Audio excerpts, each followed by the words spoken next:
nga bitunuulira alina amagezi amanya nti biriko nnyini byo tebikyusibwa muntu tebikyusibwa ani wabula bikyusibwa ye nnyini buyinza ababitunuulira ne bamanya nti yatutonda gy'ali ate atulinako obuyinza ate kyayagala ye kyakola talina kintu kyakola naga kino nkikoze sigenderedde aba yabiteekateeka dda nga yabiteekateeka dda wabula ffe bigwako obugwi naye ye tebimugwako bugwi n'olwekyo tumwebaza okubeera nga akyatutadde ku mwaliiro gw'ensi eno mwattu baziikiddwa abatali 2-3 abalala babadde ba 10 abalala ba 8 alina ekigendererwa lwaki abatutte alina ffe alina ensonga lwaki atuleseewo twetereeze kuba bali gye balaze naffe gye tugenda ate twawudde biseera ekirungi ebiseera byonna ebyange tebinnatuuka ebyabwe bituuse waliwo ebiseera ebyatuuse nga bafudde bagenze naye mu nsi ng'abadde tafa ku bintu mutonzi bye yamutuma ng'abadde na birala olwawo yeebase abadde tasuubira nti aneebakawo naye agenza okwejjuukiriza ali wansi yeebase asanzeeyo abamusookayo nolwekyo mbagambira nti naffe tugenda abaddu ba Allah balungi mikwano gyange abakkiriza ate buli olunaku olukya ne buziba ne bukya entaana zaffe zeeyongera mu maaso tezeeyongera mabega era gwayina essimu eseereza buli lunaku olabako birthday kitegeeza tetudda mabega singa twali tudda mabega emyezi baali gibaze badda mabega naye tugenda mu maaso kyova olabanga ebiseera byaffe tebyetaaga kugayalirirwa ng'abalala be bagayaliridde Allah n'atuuka okugamba nti alhaakumu takathuru abange kubalankanyiza obungi bw'emmaali ku ssente ze mulina ezo ze zibalabankanyiza okubajja ku Allah be yabalagira n'abagamba mu ssente zino okukolamu ekintu ne mugaana n'agamba hatta zurtumul makabira okutuusa ekiseera ne kituuse ne mugenda mu ntaana ne mufuuka abantu abalambulwa nga luli mwali ku nsinga naye kati olwaleero ze ntaana ezirambulwa n'agamba kalla sayalamun yakiddamu emirundi egi kalla sayalamun kyaddaaki mujja kumanya omumanyi bwe yali avunaga nti mujja kumanya ng'omwoyo gubavaamu omuntu alaja n'okudda akole emirimu lawula akhartani ila ajalin qarib singa onnindiikirizzaako kaseera kano akatuuse fa asaddaq ngende nkola omulimu gw'okusaddaaka tasabyeyo omulimu mulala gwonna asabyeyo okusaddaaka era kujja mufuula omulongoofu abaddu ba Allah kalla sayalamun n'agamba thumma kalla sayalamun oluvannyuma era mujja kumanya navula n'agamba mujja kumanya nga mumaze okuyingira mu ntaana abali eyo balajana bagamba ebiseera ebikola tubirina tetukyalina maanyi gava wano ebiseera ebikola babirina tebakyalina maanyi gava wali ne bagamba nti tunuulira ebiseera babirina n'amaanyi bagalina tebalina budde bukola tebalina maanyi tebalina biseera bikola naye ng'ebiseera babirina amaanyi bagalina bali kuffe abaddu ba Allah balungi bannange tukole ebintu byaffe mikwano gyange abakkiriza gyetugenda okumala ennaku empitirivu emyaka emiyitirivu egy'okunsi kuno ogeraageranyamu naye egya wansi togeraageranya n'olwekyo tulina kwetegekera abooluganda mikwano gyange abakkiriza tumulaajanira sseebyengera n'emirembe ku nabbi waffe Muhammadi sallallahu ne kuba masahaba baabamuyambako okutuleetera ekyengera kino eky'obusiraamu abanga ekyengera ekirungi twebaze nnyo katonda waffe eyatuwa ekyengera ffe baani ababeera abasiraamu nga tuli basiraamu eyakuza nabbi Muhammadi sallallahu teyabifuna ate nga ye yamukuza n'amukuuma n'amwagala nnyo naye nabbi naye n'ayagala nnyo taata we nabbi n'ayagala nnyo taata we abeera omusiraamu ayingire ku jjana byagala byagaana. Edduwa gye yasaba Allah, kusaba Allah ow'ekitiibwa amukendeerezeeko ku kibonerezo eky'omuliro. Abanga abo bali batya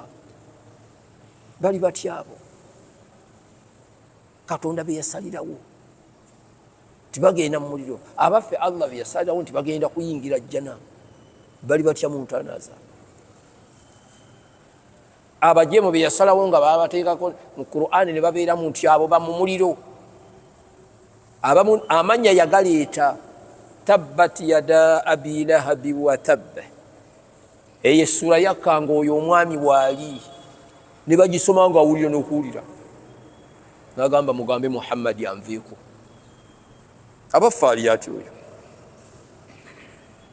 N'olwekyo baddu ba Allah balungi, ffe twebaze nnyo omutonzi waffe yatuwa ekintu ekyebbeeyi. Tusaba Mungu ow'ekitiibwa abeere nga akitukuumira mu baddu ba Allah balungi.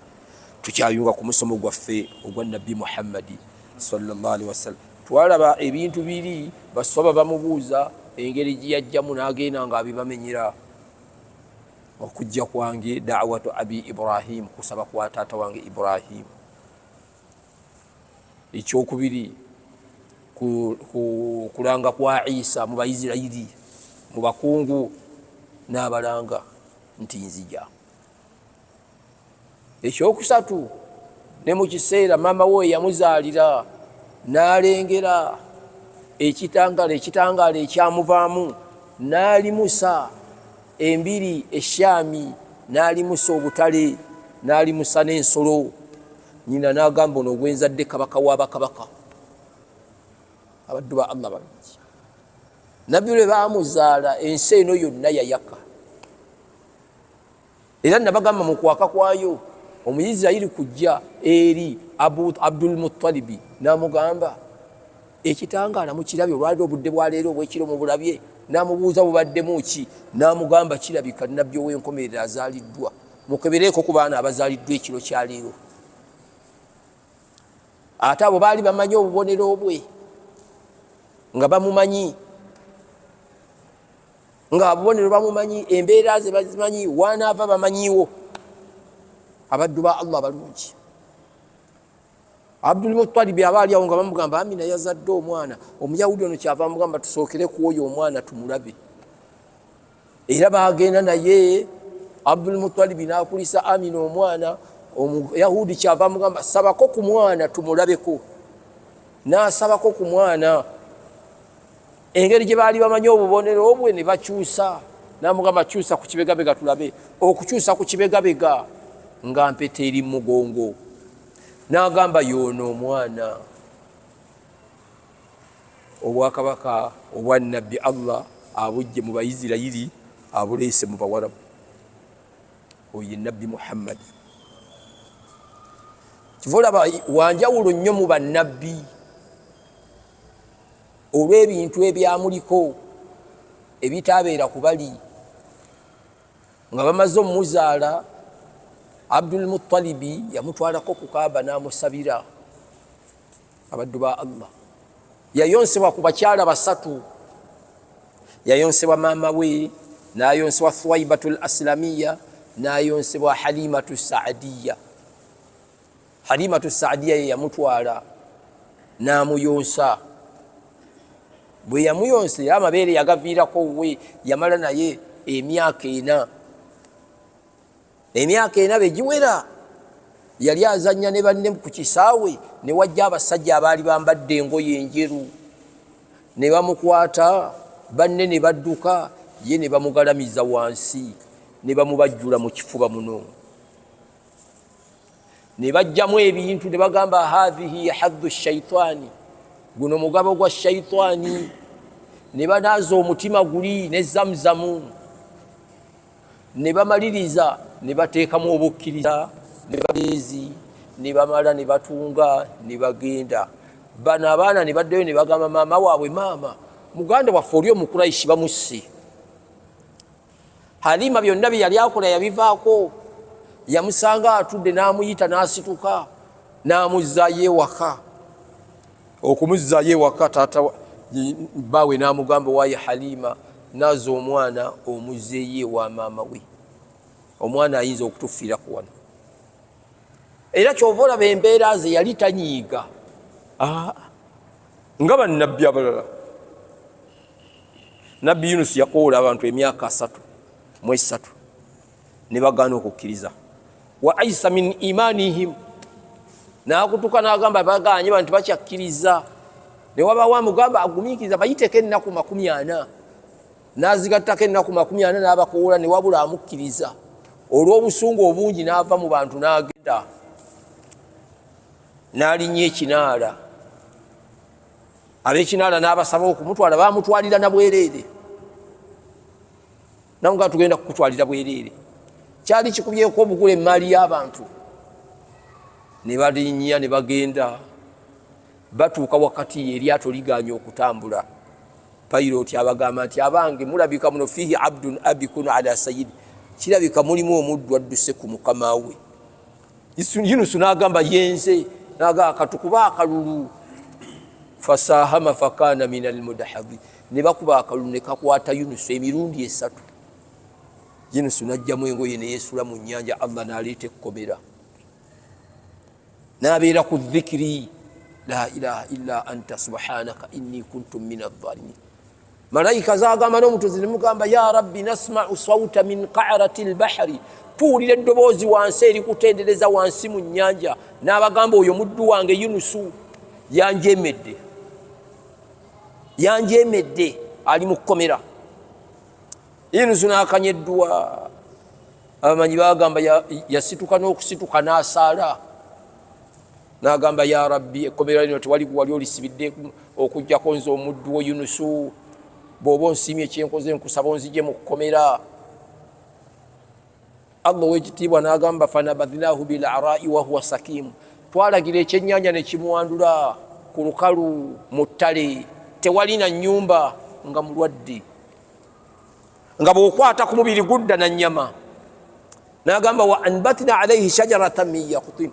Twamumezaako omuti ogulinga ekiryo ne gumusiikiriza omusana n'enswera okumugwa ku mabwa. Wa arsalnahu ila 100,000 aw yazidun. Ne tumugamba obulwadde nga bwonye addeyo akoolewe yaddukamu, ne bamutwanukula abantu 10,000 n'okweyongerayo. Obwo bwe busungu. Yunusu tebaamugoba, tebaamuvuma, tebaamukuba. Naye laba ow'ekitiibwa nabbi waffe Muhammad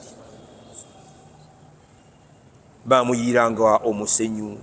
N'addayo eko omuwala we n'anaaza Fatima, ne bamuyiira ebyenda ebivundu, ne bamuyigganya. Naye teyeetulinkirizaako nti ŋŋende. Baamala kutuula lukiiko nga ne sitaane mweri bateesa kutta nabbi Muhammad. Awo Allah n'amugamba asenguke agende. Era ekiragiro olwakka bwe ruti yagenda wa Abubakari. N'amugamba mperekeraako tugende. Njagala kwegattako, n'amugamba tujja kgenda. Kale n'olwekyo nabbi Muhammad sallallahu alaihi wasallam kyova olabanga teyanyiiga, naye bali banyiiga. Bw'ogenda ku nabbi Nuuhu naye yakoola abantu emyaka 95. Be yali akoola baali bawangaala myaka emeka? Emyaka 95. Abaddu ba Allah. Ate abo babiri baafuna obuzibu bunene nnyo. Baafuna obuzibu obw'abakyala baabwe, ng'abakyala baabwe basooka ku mwanjo gw'obuwakanyi, ng'era baba bakkiriza be babajjayo. Nuhu yafuna obuzibu bunene. Nazza abantu mu kyama, ganga gyakute n'agizza mu kyama mukazi we kwadda. N'abagamba bannange fakultu istaghfiru rabbakum, mwegayirire Katonda wammwe. Yursili samaa alaykum midra, agenda kubatonnyeseza enkuba. Wayumdidukum bi amwali wa bani, abawe omudidi gw'ensimbi abawe n'abaana. Wayaj'al lakum jannati, wila Allah babagamba wayaj'al lakum jannati, agenda kubateerawo amalimiro. Wayaj'al lakum anhara, ateekemu n'emyala. Allah w'ekitiibwa nga mukkiriza byagamba. Ma lakum la tarjuna lillahi waqara, lwaki temuwa Allah kitiibwa nga yabakola mu mitendera, omuwanvu n'omumpi, omunene n'omutono, omugezi n'omusiru. Nuhu yalaba baganye, Allah wekitiibwa n'amugamba asimbe emiti n'agisimba, emiti ne gikula, n'agitema n'asala embaawo, emiti agijja mu Jorodani, eryato alibajjira mu Lebani. Allah n'amugamba wasna'il fulka bi ayunina, kola eryato nga ffe tukulabirira, wa wahayina, era nga ffe tukuwa obubaka. Wala tukhatibni fi alladhina zalamu, naye toyogera n'abo abamushiriku, innahum mughraqun, tugenda bazikiriza. Era Nuhu yasaba edduwa ey'obusungu, duwa ki? Rabbi la tadhar ala al-ardi min al-kafirina dayyara innaka intadharhum yudhillu ibadak wala yalidu illa fajiran kafara. Ayi Allah, toleka nyumba yonna ku mwaliro gw'ensi, ennyumba nga yamuwakanyi. Bono baleseewo bagenda kubuza abaddu bo, tebagenda kuzaala, wabula bagenda kuzaala abakuwakanya. Eyo edduwa. Nuhu bwe yamala okusaba edduwa eyo yejjusa lwaki ngisabye, kuba yali alowooza abanaafa temugenda kubeeramu mwana we, kuba Katonda yamulaganyisa okuwonya abantu be. Ye Nuhu n'alowooza abantu be ab'omuntu mbwe. Kakati obusungu bubi, abaddu ba Allah abalungi. Era nkugamba nti kibi nnyo okusabira omuntu edduwa embi. Baddu ba Allah ogisaba Mungu n'amwanukula, ate oluvannyuma ne wejjusa, ate nga tokyakizaayo. Kati wonna nkulaga busungu. Ate yeddwa Nuhu gye yasaba teyinza kuyita ku lulimi lwa Nabbi Muhammad. Ffe Nabbi yatusabira bulungi, abooluganda, yatusabira mirembe, yatusabira ya Rabbi Allah obutatuzikiriza kirindi nga bwe yazikiriza abaasookawo. Naye ate ekikwewunyisa, bali Allah yabazikiriza kirindi, amazambi ge baakola ate olwali gakolebwa ku mulembe gwaffe. Abaddu ba Allah, niyo olw'edduwa ya Nabbi n'agamba ayi Allah tubazikiriza kirindi nga bwe wazikiriza abantu abaasookawo. Abaddu ba Allah balungi, kale n'olwekyo nkulaga nti owekitiibwa Nabbi waffe Muhammad sallallahu alaihi wasallam ye yali tanyiiga olw'ebintu biri ebyamukolebwako. Era waliwo omu eyajja n'amugamba il'anil Quraishi, ya Rasulallah il'anil Quraishi, kolimira Abakuraishi. N'amugamba nze saatumwa kolima, natumwa nga ndi kyakusaasira ekirungamya, rahmatu muhdatu. N'olwekyo ye teyakolima, baamukola buli kimu kyonna naye teyabasabira bubi. Naye bw'olaba bali okunyiigako banyiiga kwonna, kale kyenvaga nti ye wanjawulo nnyo ne bali. Ebintu bingi nnyo ebinfuula okwenjawulo ku bali, bingi nnyo. Okwebaka kwe kulala nnyo n'okwaffe. Ye bwe yeebaka amaaso geebaka naye omutima tegwebaka. Kyova olaba nga ava ne mu swala n'asaala. Bwe yagambanga basahaba okutereera bali mu nnyiriri basaale, ye yatunulanga wali wateeka ekyenyi kye, wano yayina akantu akamulaga abantu bano bonna. N'agamba gundi toteredde, gundi oyiseemu nnyo, sookoddeko emabega, naawe gundi ali kunyi, abalabira wali wateeka ekyenyi kye. Nabbi Muhammad n'olwekyo wanjawulo. Abaddu ba Allah abalungi, ebintu bye bingi nnyo. Yayina akawoowo akakwe ak'obuntu, nga ne waayita mu luguudo kasigalawo ne bamanya nti wano Nabbi Muhammad yayiseewo. Bw'ajja n'akwata ku mwana nga tebaliiwo, akawoowo kasigala ku mwana. Ayina ebintu bye byo birala. Kyovula waliwo yatuuka n'agamba lam yusaddaqu nabiyyu min al anbiya ma suddiqitu, teri nabbi yenna yakakasibwa mu bannabbi bonna ng'abantu bange bwe bankakasa. Amakulu, teri nabbi yenna yakakasibwa bannabbi bonna Allah be yatuma nga nze abantu be bankakasa.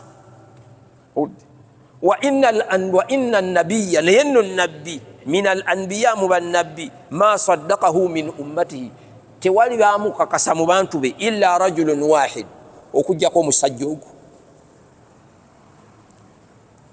Nabbi Nuhu, Nabbi Luutu yakowoola, abaamukkirizayo baali bawala be babiri. Naye owekitiibwa Nabbi waffe Muhammad sallallahu yakakasibwa abaana Adamu, n'akakasibwa amajinni, n'akakasibwa ebisolo, n'akakasibwa amayinja, n'akakasibwa emiti. n'akakasibwa eggulu n'akakasibwa ensi. Yatumwa eri amajinni n'abantu era kyova olaba yajjawo okwo ku kiseera ekimu n'agenda asomere Qur'ani mu majinni, amajinni ne gakuŋŋaana ne gawuliriza, agakkiriza ne gakkiriza, n'agakafuwala ne gakafuwala mu bantu. Abantu ne bamukakasa nga n'olwaliro bakyamukakasa, olwaliro bayingira obusiraamu enkya n'eggulo. Teri nabbi yenna mu bannabbi Allah gwe yatuma yakakasibwanga nze abantu bange be bankakasa, abaddu ba Allah balungi.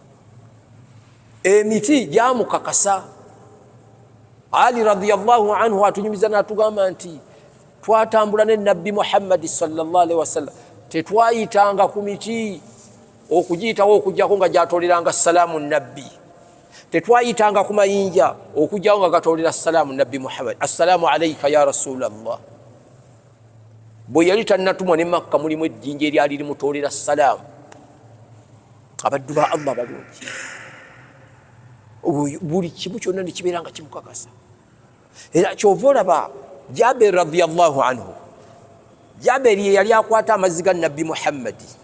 Kyova olaba nga nabagamba nti abasajja bano abajungute singa be bali ku mulembe gwaffe guno oguliko yirimu bweti, bandibadde wala nnyo, baali ku mulembe ogutaliiko nnyo yirimu.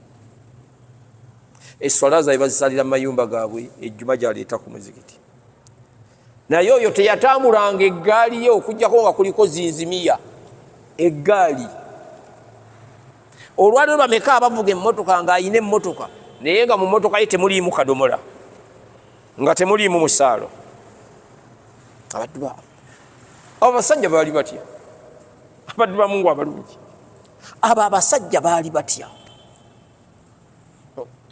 N'atambula n'eggaali naye nga kuliko zinzimiya. Ate wano benjogera zinzimiya batono nnyo abagitegeera. Mu myaka 18 myaka 2 temuyinza kugitegeera. Ali batono nnyo abagirabako. Bano basheeka kandi bayinza okubanga bagimanyi. Olidde naye zinzimiya nga bagiteeka ku ggaali. Kyova olaba nabbi waffe Muhammad sallallahu alaihi wasallam, Jabir ye yali akwata amazzi ge, batuuka ne batambula ne batuuka mu kibangirizi nga tewali kisiikiriza nabbi Muhammad. Jabir agamba nabbi yagenda n'akwata ku muti gwali ku mukono ogwa ddyo n'agugamba ankidhi biidhnillah, munkingirize ku buyinza bwa Allah. Omuti ne gujja nga gumugoberera ng'embuzi bwe gugoberera. N'agenda n'akwata ku gweno n'agamba ankidhi biidhnillah, n'ogweno ne gujja ne gituukaawo ne gikola ekiyigo nga Jabir alaba. Jabir n'aleeta amazzi ga nabbi Muhammad. Nabbi sallallahu alaihi wasallam n'amaliriza n'agigamba okuddayo, buli muti ne guddayo. Era Imamu Busiri bw'ayimbira oluyimba olugamba jaat li da'watihi al-ashjaru sajidata, jajja olw'oku emiti olw'okukoowa olw'okuwulira kwa nabbi Muhammad sallallahu alaihi wasallam, jajja givuunama tamshi ilaiha ala saaqi bila qadami, jajja gitambuza ntumbwe ewatali bigere. Bannange nabbi ebintu byamukakasa. Bw'ogenda ku bisolo n'ebisolo ne bikakasa omubaka wa Katonda. Lumu omusajja omulunzi yali alunda embuzi, ng'ali mu ttale alunda, omusege ne gujja ne gukwatako embuzi emu ne gudduka nayo ne gugenda. Omulunzi ono n'agenda n'agoberera omusege. Omusege gumubuuza owange ogamba ki? N'amugamba eyo hakki yange. Omusege ne gumugamba eno hakki kyekikulu ennyo okusinga Muhammad ali e Makka ayita abantu okujja mu busiraamu. Omulunzi yeewuunya okugwa era ng'omusege gwogera naye. Omulunzi n'agoba embuzi n'azitwala n'agenda n'anoonya nabbi Muhammad. Abaye twogere ki tuleke kimulowooza? Baddu ba Allah balungi.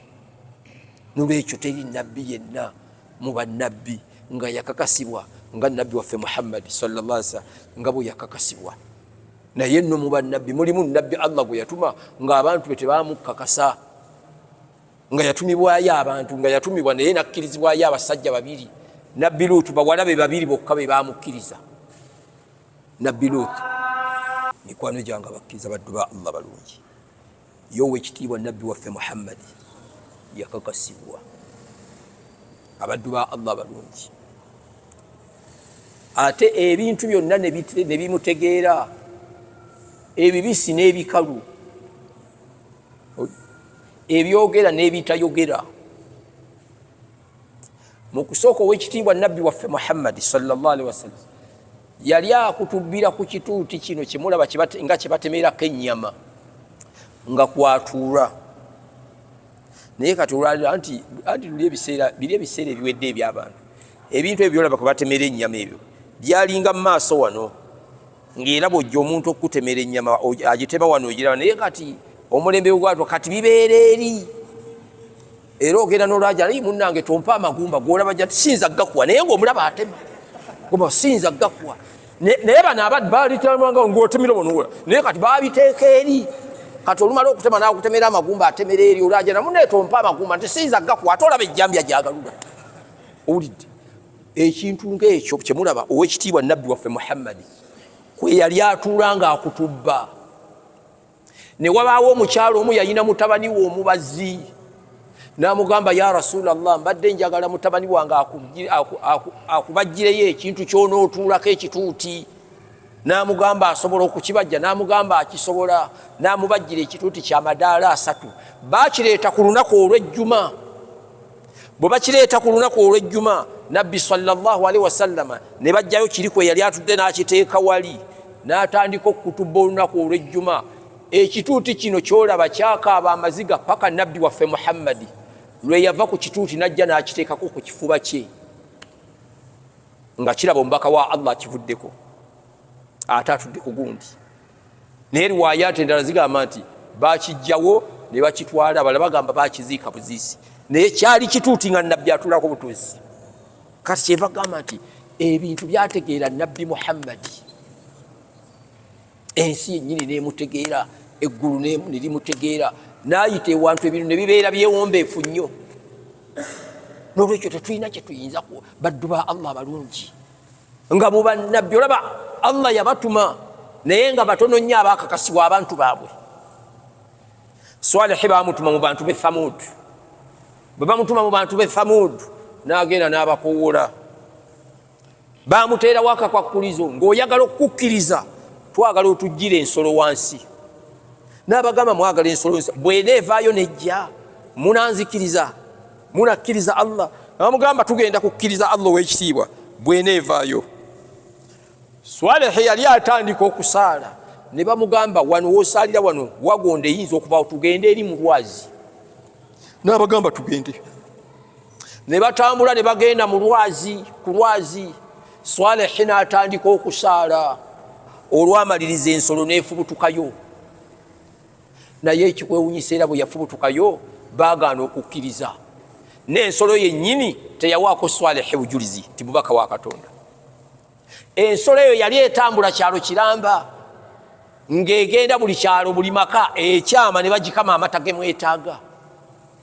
Bw'eva wano n'egenda wali, bw'eva wano n'egenda wali, bw'eva wano n'egenda wali. Naye omukyalo omu yabuuza anaamuttira ensolo eyo, n'agamba anatta ensolo eyo ngenda kumuwa muwala wange omu ku bawala bange ababiri. Yalina abawala abalungi ennyo abalagavu, abawala abalungi. Ne batuula aboononefu olukiiko banoonya omuntu agenda okutta ensolo eri. Eyeesoolawo yali omu bamuyita Kuddaaru bun Salif.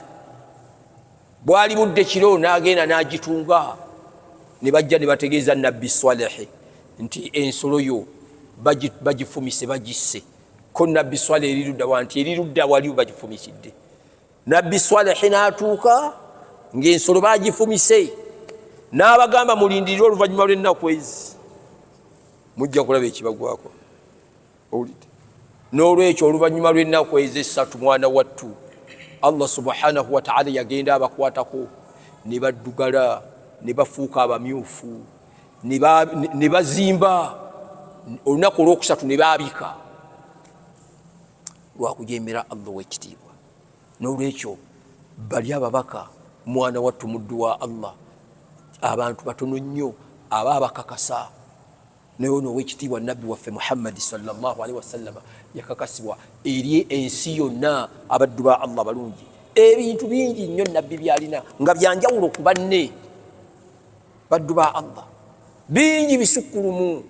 Allah okumusitula okumujja wano n'amutwala mu state house ye n'asisinkana abasajja betulowooza nti baafa n'ababuuza nabo ne bamubuuza n'abalaba nabo ne bamulaba ne bamusanyukira naye n'abasanyukira abaddu ba Allah balungi kale n'olwekyo mikwano gyange abakkiriza mbaka nabbi waffe Muhammad sallallahu alaihi wasallam ebintu bingi nnyo mwana wattu ebikola ki ebimwawula ku bantu bonna ku bannabbi be bannabbi abasooka ekyokubiri okubeera nga yalangibwa ensi eno okuva lwe yatandikawo nga bamuyita nabiyyu muntadhiru nabbi ajja ne bamuwandiikako mu bitabo byabwe mu tawureti mu njiri ne babeera nga bamuwandiikako muddu wa Allah nti nabiyyu muntadhiru nabbi alindirirwa ajja abaddu ba Allah balungi ekyo si kyekintu kyoyita ekyomuzannyo mikwano gyange abakkiriza n'olwekyo nabbi waffe Muhammadi sallallahu alaihi wasallama mwana wattu yagenda wala nnyo okubeera nga akola ki okubeera nga asukkuluma ku banne mwana wattu era mu busukkulumu obwo bwennyini nabagambako nti n'ettaka bwe lubeera okweyasaamu yagenda okusooka okuvaayo mu ntaana agamba nti bwe ndivaayo ndiraba Muusa nga yeeripye ku arushi nendowooza nti nze namusooka oba ye yansooka ebyo byonna bikulaga ekitiibwa ki mwana wattu bintu bingi nnyo ebikulaga bannabbi abamu bwe baafa mwana wattu ne bavaawo eshariya zaabwe zaavangawo naye ono ye eshariya ye tegenda kuvaawo hatta ila yaumi alqiyama paka ku lunaku lw'enkomero